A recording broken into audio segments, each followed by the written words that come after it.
Sesawi Kur Yesu Channel yang renungan harian, inspirasi kehidupan, dan portal Media Mana Kristiani.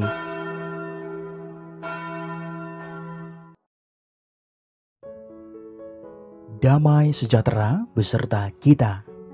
Semoga sahabat-sahabatku yang terkasih di dalam Kristus, Sobat Muda, dan sahabat-sahabatku semuanya, sungguh beroleh rahmat sukacita, berkat yang melimpah, perlindungan dari Tuhan, dan rahmat kesejahteraan sahabatku. Sahabatku dimanapun Anda berada, Sobat Muda, pada kesempatan ini, pada hari Jumat Pekan Biasa ke-28 ini, firman Tuhan dari Injil Lukas bab 12 ayat 1 sampai dengan 7 akan kita bersama-sama dengarkan, bersama-sama kita refleksikan. Mari kita satukan hati dan pikiran kita siapkan hati dan pikiran kita, supaya dengan kesungguhan hikmat sukacita, kita boleh dan mau terima firman Tuhan sahabatku. Tuhan beserta kita, sekarang dan selama-lamanya. Inilah Injil suci menurut Lukas, dimuliakanlah Tuhan.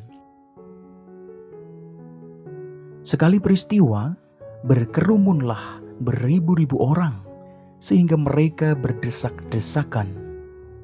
Lalu Yesus mulai mengajar, pertama-tama kepada murid-muridnya, katanya, "Waspadalah terhadap ragi, yaitu kemunafikan orang Farisi.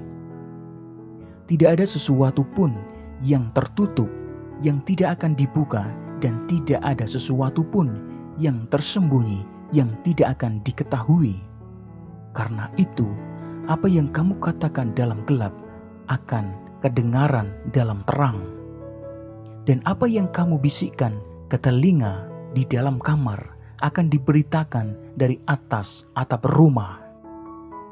Aku berkata kepadamu, hai sahabat-sahabatku, janganlah kamu takut terhadap mereka yang dapat membunuh tubuh dan kemudian tidak dapat berbuat apa-apa lagi. Aku akan menunjukkan kepada kamu siapakah yang harus kamu takuti. Takutilah Dia yang setelah membunuh mempunyai kuasa untuk melemparkan orang ke dalam neraka. Sesungguhnya aku berkata kepadamu, takutilah Dia. Bukankah burung pipit dijual 5 ekor 2 duit? Sungguh pun demikian, 3 ekor pun daripadanya yang dilupakan Allah. Bahkan rambut kepalamu pun terhitung semuanya.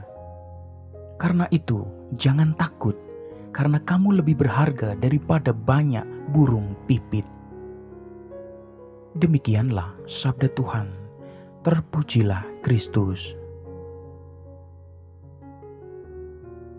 Sahabatku dimanapun Anda berada, Sobat Muda dan saudara-saudaraku semuanya, semua manusia adalah milik Tuhan, karena Tuhanlah yang menciptakan mereka semua, sahabatku.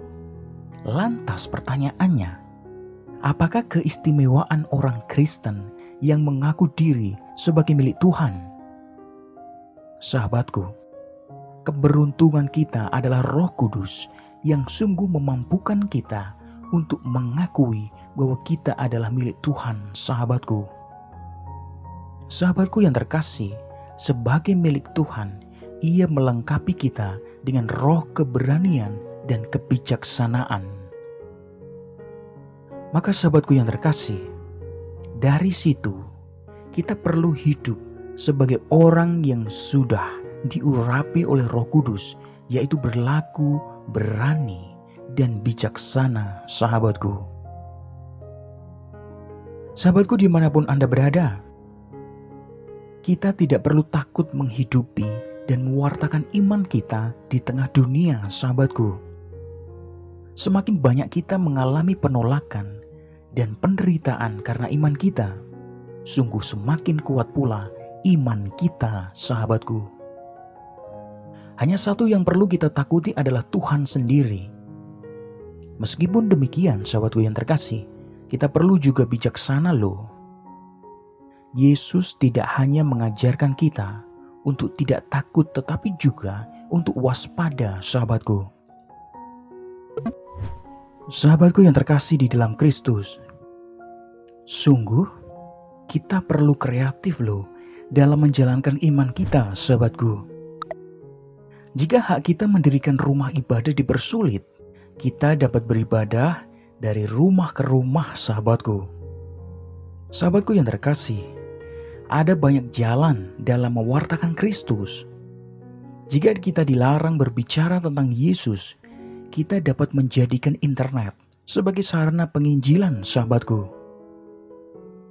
Sahabatku, masih banyak contoh lain yang dapat kita sebutkan. Yang penting adalah sejauh kita bekerja untuk Tuhan, kita tidak perlu takut. Karena kita yakin Roh Kudus akan selalu menolong kita. Amin. Kemuliaan kepada Bapa dan Putra dan Roh Kudus, seperti pada permulaan, sekarang, selalu, dan sepanjang segala abad. Terpujilah nama Yesus, Maria, dan Santo Yosef, untuk sekarang dan selama-lamanya. Amin. Sahabatku yang terkasih dimanapun Anda berada, mari kita tutup renungan singkat ini. Kita satukan dengan doa. Marilah berdoa. Dalam nama Bapa dan Putra dan Roh Kudus. Amin. Ya Bapa, kobarkanlah jiwa kami dengan Roh Kudus-Mu, supaya kami berani bersaksi tentang Putra-Mu kepada setiap orang. Pakailah hidup kami ya Tuhan, menjadi sarana firman-Mu yang hidup, dan hidup kami semakin menjadi berkat bagi banyak orang. Biarlah yang terjadi dalam hidup kami ya Tuhan, terjadi seturut kehendak-Mu. Amin. Kemuliaan kepada Bapa dan Putra dan Roh Kudus, seperti pada permulaan, sekarang, selalu, dan sepanjang segala abad. Terpujilah nama Yesus, Maria, dan Santo Yosef, untuk sekarang dan selama-lamanya. Amin. Dalam nama Bapa dan Putra dan Roh Kudus. Amin. Sahabatku yang terkasih dimanapun Anda berada, terima kasih banyak sahabatku. Kita sudah bersama-sama mendengarkan firman Tuhan. Kita belajar, kita berefleksi sahabatku pada kesempatan ini. Sahabatku, mari kita tidak perlu takut mewartakan sukacita Tuhan dimanapun kita berada. Kita sungguh yakin bahwa Roh Kudus selalu menolong kita. Sebarkan video ini supaya banyak orang semakin terima berkat dan terima rahmat sukacita. Banyak orang dipulihkan, banyak orang disembuhkan. Hidup kita penuh berkat, hidup kita penuh sukacita, hidup kita penuh kesejahteraan, hidup kita penuh perlindungan. Yang gelap diberikan terang, yang buntu diberikan jalan. Sampai jumpa di renungan harian besok selanjutnya. See you later. Bye-bye. Berkah dalam, Tuhan memberkati.